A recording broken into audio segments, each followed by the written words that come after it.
안녕하세요. 오늘도 사연 살롱을 찾아주셔서 감사합니다. 저는 50대 후반의 여성이에요.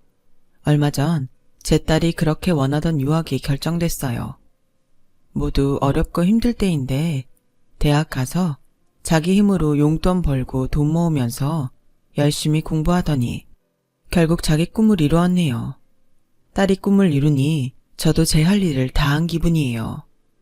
저는 공부를 많이 하고 싶었지만 형편상 어쩔 수 없었어요. 부모님은 매일 농사일로 바쁘셔서 저를 돌볼 형편이 안 됐죠. 제가 공부를 하고 싶어 하는 건 알고 계셨어요. 상희야, 네가 얼마나 대학에 가고 싶어 하는지는 잘 아는데 우리가 그것까지 해줄 형편은 안 되는 거 알잖아. 네가 꼭 가겠다면 엄마가 등록금까지는 해줄 수 있는데 그 이상은 힘들 것 같아. 그러니까 잘 생각해봐. 알았어, 엄마. 나도 우리 집 사정 어떤지 잘 아는데 등록금 해준다는 것만도 감지덕지지. 내가 하는 데까지 해볼게.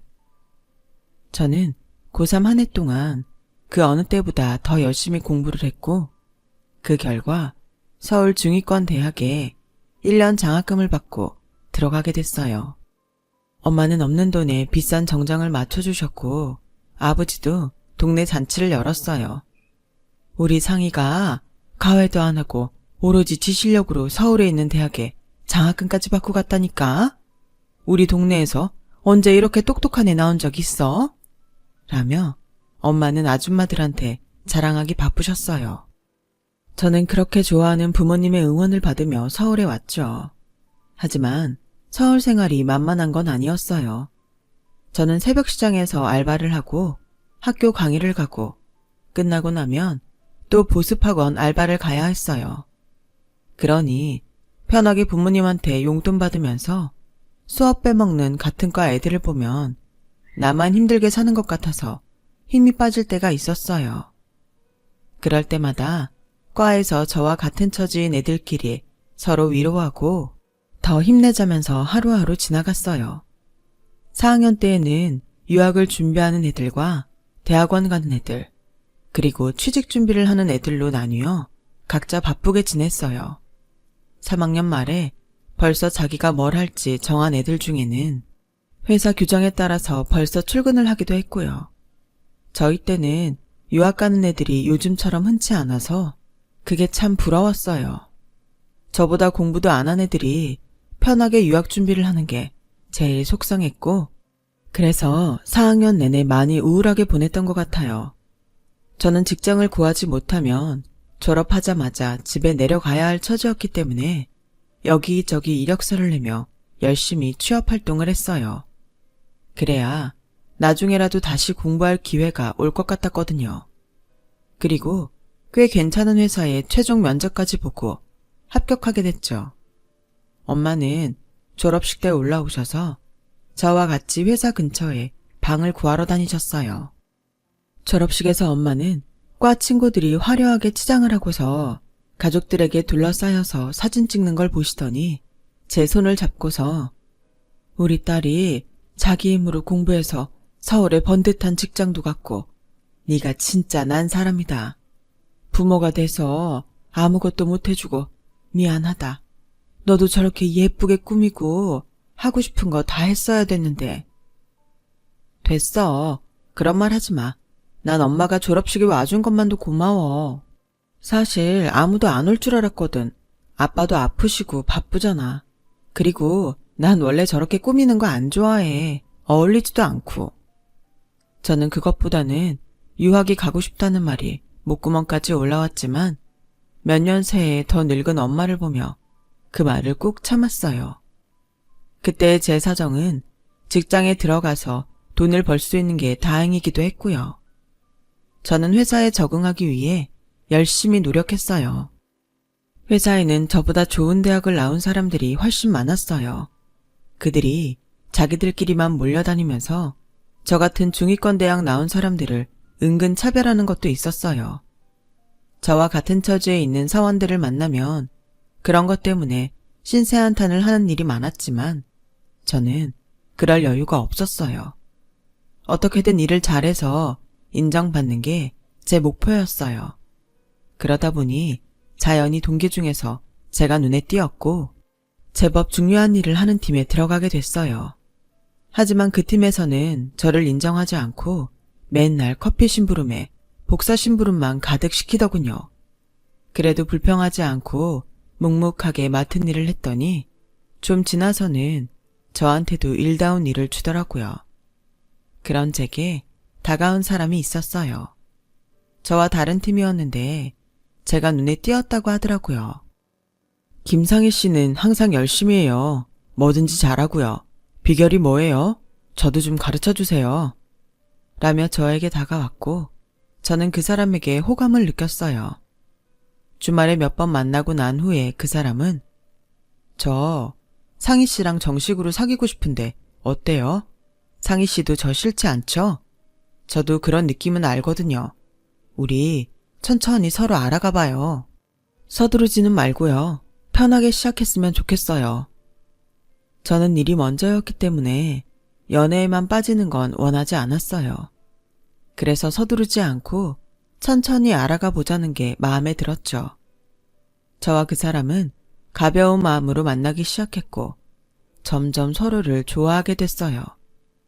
그러는 중에 저는 회사 일에 익숙해졌고 어느 정도 성과도 냈을 때였어요. 그 사람은 같이 저녁을 먹다가 저에게 오늘은 특별히 하고 싶은 말이 있어서 보자고 했어요.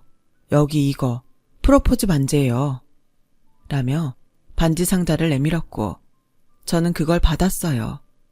이 사람이면 제가 결혼하고도 계속 제 일을 할 수 있겠다는 생각이 들었거든요. 시골에 있는 엄마와 아버지도 제 결혼 소식을 기뻐했어요. 남자가 듬직하고 성실해 보인다면서 마음에 들어 했고요. 하지만 시어머니와 시누이는 상견례 때부터 꼬장꼬장하게 굴며 좋지 못한 인상을 남겼어요. 결혼하고 나면 사람 좀 힘들게 하겠다 싶더라고요. 두 사람은 식사가 나올 때마다 까탈스럽게 굴었고 저희 부모님한테도 도도하게 구는 게 마음에 들지 않았어요. 그런 제 마음을 알았는지 남자는 상견례가 끝난 후 저를 따로 불러내더군요. 상희 씨한테 얘기 안 한 게 있는데 어머니는 제가 2살 때 아버지랑 재혼하셨어요. 친어머니는 병으로 일찍 돌아가셨고요. 2살 때부터 저를 키워주셨으니 친어머니나 마찬가지라고 생각하겠지만 항상 저한테 자기는 새어머니라는 걸 강조하시고 민정이는 자기 친딸이라 나랑 다르다고 입에 달고 사셨어요. 그래서 제가 얼른 제 가정을 만들어서 독립하고 싶은지도 몰라요.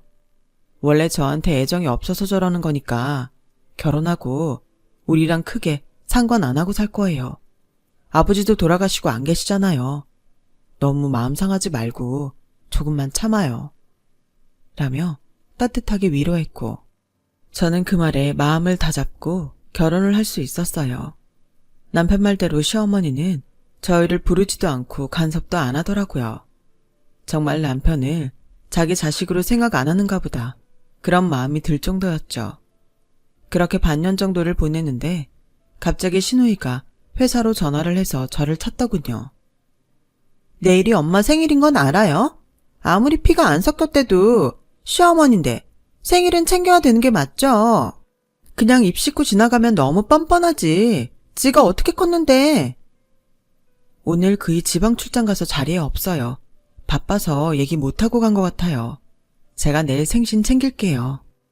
그런 눈에 뻔히 보이는 거짓말 좀 하지 마요. 부부가 아주 똑같이 재수없이 구네.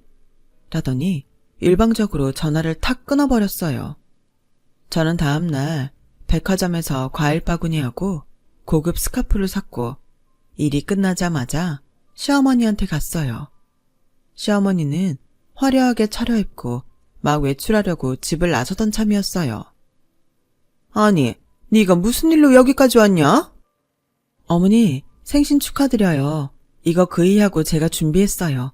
작지만 받아주세요. 작은 걸 알면서 이까짓 거 날 가지라고 주는 거야? 내가 무슨 과일도 못 먹고 스카프도 없는 거렁뱅인 줄 아니? 이딴 걸 선물이라고 들고 와? 하여간 이것들은 뭐 하나 제대로 할 줄 아는 게 없어. 라더니 제 선물을 바로 쓰레기통에 처박아 놓고는 대기하고 있던 차를 타고 어디론가 가버렸어요. 저는 너무 어이가 없고 황당해서 그저 당하기만 하다가 집에 왔죠. 그랬더니 신우이한테서 다시 전화가 왔어요. 아니, 엄마한테 선물을 하려면 제대로 된 걸 할 일이지. 무슨 과일 바구니에 스카프 따위나 하라고 내가 생일 가르쳐줬을 것 같아요? 우리가 뭐 그런 거나 받아먹을 사람들도 보여요? 아주 남들을 우습게 보는 건지 지들 수준이 바닥이라서 그러는 건지 모르겠네. 아가씨, 제가 급하게 준비해서 부족해 보였을 수도 있어요. 근데 정말 뭐가 그렇게 잘못됐는지 모르겠어요. 이거 시골에서 살다가 겨우 회사 붙어서 다닌다더니 그 말이 맞나 보네. 오빠는 어디서 골라도 꼭 지 같은 거 골라서 결혼했을까? 이봐요. 댁한테는 하늘같은 시어머니가 생신을 맞았으면 못해도 탄생석으로 귀걸이 목걸이 세트 정도는 해야지. 이런 것까지 알려줘야 돼? 얼마나 못 배워먹고 자랐으면 이 정도 상식과 예의도 모르는 거야. 댁 수준이 어떤지 아주 잘 알았으니까 앞으로는 서로 그냥 모르는 사람처럼 하고 지내자고요. 엄마 말이 맞았네. 저런 것들하고는 상종하고 사는 거 아니랬는데. 라며 사람 정신을 쏙 빼놓으면서 자기 할 말만 하고 전화를 끊었어요. 시어머니는 고등학교 교사였고 돌아가신 시아버지가 작은 사업을 하셨기 때문에 남겨놓은 재산이 꽤 된다고 들었어요. 하지만 시아버지 살아생전에 시어머니의 이간질 때문에 남편과 시아버지 사이가 안 좋았다고 해요. 그 결과 남편은 그 재산의 일부만 상속받고 전부 시어머니와 신우가 시아버지 재산을 차지했다고 하더라고요. 그렇게 누릴 거 다 누리고 사는 사람들이니 제가 우습게 보였을 거예요. 하지만 저는 결혼 전에는 그렇게 비싼 선물을 제 부모님한테도 해본 적이 없었어요. 나중에 남편은 그걸 알고 신우에게 다시 또 전화하면 가만 안 두겠다고 화를 냈고 시어머니한테도 우리끼리 알아서 잘 살 테니 신우 단속이나 잘 하라고 했어요. 그런 일이 있었으면 나한테 먼저 알렸어야지. 저 사람들이 어떤 사람들인데 그걸 혼자 감당할 생각을 한 거야. 당신도 출장 가서 바쁘잖아. 일이 얼마나 힘들게 돌아가는지 내가 제일 잘 아는데 신경 쓰게 하고 싶지 않았어. 그리고 나는 내가 챙기면 당신한테도 좀 고마워할 줄 알고 그랬지. 그런 상식이 통하는 사람들이 아니야. 그러니까 너무 속상해하지 말고 잊어버려. 남편이 그동안 얼마나 외롭게 살았을지 감이 오더라고요. 저는 남편에게 더 좋은 친구이고 더 좋은 가족이 돼주고자 결심했고 그 후로 남편과 더 돈독하게 잘 지냈어요. 그렇게 몇 년을 지내면서 저희 사이에 딸도 생겼고 남편도 승진을 하게 됐어요. 좋은 일이 계속되면서 저와 남편은 이대로만 가면 참 행복하겠다 싶었죠. 그러다가 남편이 장기 출장을 갈 일이 생겼어요. 미국의 지사를 새로 세우는데 남편이 선발대로 가서 시장 조사를 하게 된 거였어요. 3달 동안이나 출장을 가다니 결혼하고 이렇게 오래 떨어져 보는 건 처음인 것 같은데 당신이랑 하영이 보고 싶어서 어떡하지? 전화 자주 하고 이메일도 보내고 사진도 보내면 되지. 요즘같이 좋은 세상에 영 못 보기만 하는 것도 아닌데 뭘 그래. 3달 금방 지나가. 당신은 그저 건강하게 있다가 올 생각만 해. 올 때 하영이 선물도 사오고. 알았지? 라고 남편을 다독이며 출장을 보냈고 그렇게 한 달 정도 지났을 때였어요. 어느 날 회사 부하 직원이 하얗게 질려서 제 자리로 다가왔어요. 과장님, 한민철 부장님이 지사부지 보러 가셨다가 교통사고가 나서 병원으로 실려갔다는데 상태가 좋지 않다고 연락이 왔어요. 라는 말을 듣고 얼마 되지 않아 남편이 세상을 떠났다는 전화가 저한테 왔어요. 정말 하늘이 무너지는 것만 같았어요. 눈앞이 캄캄했고 뭘 어떻게 해야 할지 아무 생각도 나지 않았죠. 제가 그렇게 기운을 못 차리고 울기만 하는 사이에 회사에서 장례식장을 마련해주고 회사장을 치러줬어요. 시어머니와 신우는 장례식 마지막 날 아주 잠깐 들러서 저랑 눈도 안 마주치고 부조금만 놓고 가버렸어요. 그 사람들이 남편 가족이라는 걸 회사 사람들도 아무도 모를 정도였으니까요. 남편이 가고 한 달이 조금 지났을 때였어요. 저는 여전히 딸을 제대로 돌보지 못할 정도로 힘들어하고 있었죠. 그런데 갑자기 시어머니와 신우가 부동산 업자와 들이닥쳤어요. 여기도 재개발 들어가는 데니까 같이 묶어서 아파트 짓는 데에 들어가면 회사도 좋고 우리도 좋은 거 아니겠어요? 어머니, 지금 뭐 하세요? 이 사람들은 누구예요? 보면 몰라요. 이 집 보러 오신 분들이잖아요. 이쪽 다 묶어서 아파트 올라간대요. 제가 언제 아가씨한테 물어봤어요? 그걸 왜 제가 있는데 어머니가 나서서 이러시는데요. 저는 집 안 팔아요. 나도 당신 김상희 씨랑 얘기하기 싫어요. 근데 엄마는 나보다 더 싫다니까. 내가 얘기하는 거예요. 이 집 원래 오빠 결혼할 때 엄마가 준 거니까 따지고 보면 엄마 거고요. 이제 그 사람 없으니까 엄마가 알아서 하는 거예요. 당신하고는 아무 상관없는 일이니까 얼른 짐 싸서 나갈 생각이나 하세요. 미니야, 길게 얘기할 거 없다. 상대해주면 너만 피곤해. 그만 가자. 라며 저를 남보다도 못한 사람 취급하는데 너무 화가 치밀었어요. 제가 그 길로 나가서 등기를 떼서 알아보니 시아버지가 남편한테 줬던 땅인데 시어머니가 남편 결혼할 때 집을 자기가 지을 테니 세를 내고 살라고 했던 거더라고요. 남편은 아버지가 자기한테 준 땅이라고 얘기했겠지만 안 통했을 거예요. 그래서 집은 시어머니 명의로 되어 있는 게 맞았고 제가 할 수 있는 게 없었어요. 그렇더라도 어떻게 자기가 2살 때부터 키웠던 아들의 아내랑 그 딸을 이렇게 피도 눈물도 없이 쫓아내는지 정말 이해가 안 되더라고요. 남편이 항상 상식으로 안 되는 사람들이라고 말했던 이유를 뼈저리게 깨달았죠. 하지만 그 일이 다시 제가 이를 악물게 만드는 계기가 됐어요. 저는 정신을 차리고 작은 아파트 전세를 얻어서 딸아이와 둘이 살기 시작했어요. 딸을 유치원과 학원에 보내 그곳에서 거의 하루 종일 있게 하면서 저는 회사 일에 더욱 매달렸어요. 어떻게든 지금보다 나아져야 한다는 생각밖에는 없었어요. 한때는 하던 일이 잘 안 돼서 수도권에 있는 본사 연수원에서 1년 정도 유배 같은 생활을 한 적도 있었어요. 너무 힘들 때에는 다 때려치우고 내 사업을 해볼까 진지하게 고민한 적도 있었어요. 하지만 제 퇴직금은 사업을 벌릴 만한 돈이 되지 않았고 혹시 잘못돼서 아이를 키울 형편도 안 되면 어떡하나 싶더라고요. 아이한테 돈이 많이 들어가기 시작할 때 그때라서 겁이 덜컥 났어요. 저는 결국 버틸 수 있을 때까지 버티기로 했어요. 그러다가 다시 본사로 돌아왔을 때 이사님 한 분이 저를 눈여겨보셨다며 남편이 지사 부지를 보러 갔던 곳에 몇 년 나갈 생각이 없냐고 하시더군요. 김 차장 일 잘하는 거야. 아는 사람은 다 알지. 미국 지사도 차차 자리를 잡아가고 있는데 본사 사정도 잘 알고 소통이 잘 될 사람이 필요하다고 하더라고. 미국 대학에서 연수 받을 수 있는 기회도 줄게. 그렇게만 해주신다면 저도 너무 감사하죠. 그런데 4년 후에 돌아와서 제가 본사에서 일할 수 있는 건지 궁금해요. 본사가 아니어도 지사장으로 많이 가는데 본사를 꼭 원하면 그렇게 할 수 있을 거야. 실적이 좋아야 되는 건 알고 있지? 라는 말에 저는 그러겠다고 했어요. 제가 미국 대학에서 공부를 할 수 있는 것도 좋았지만 딸이 좋은 교육을 받을 수 있는 절호의 기회였거든요.